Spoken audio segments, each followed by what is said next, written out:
If you'd met me a year ago, a little more than a year ago, you would probably say, wow, that guy's got it together. I had a wife and 3 beautiful children, good job, everything seemed to be going well on the outside. But in a little more than 2 weeks, I'm going to be checking into a federal prison in West Virginia. Throughout the years, I would attend church as a child, tried many times to get my life the way I thought God wanted me to live it. And even by going to various church events, trying and searching, hoping that by going to church that I would find whatever it was I was seeking. But it never worked. And I think that a lot of that has to do with the fact that I had to hit rock bottom, if you will, before I really knew what it was I was missing.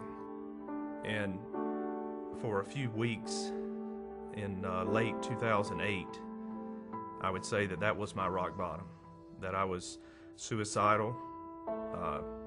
My wife and I had separated some months before that, and I had been caught by my family that I was entrusted with for taking more than $1 million from their accounts and transferring it to my personal account for my own use to support my way of life and the things that I thought were important. Beginning that process was the day that I admitted what I had done.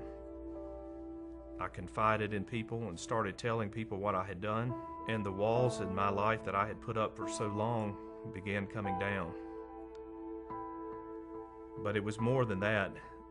I think it was knowing somehow, unbelievably, in a way, that God loved me. And that, more than anything, changed my life. I've been on supervised release since I entered my plea agreement. And occasionally, once a month, I have to check in with a probation officer for the past 7 or 8 months. And just recently, he spoke with me and called me for the last time before I have to go to camp, as we refer to it. And before I got off the phone with him, he said, I'm a Christian. He said, I'll be praying for you.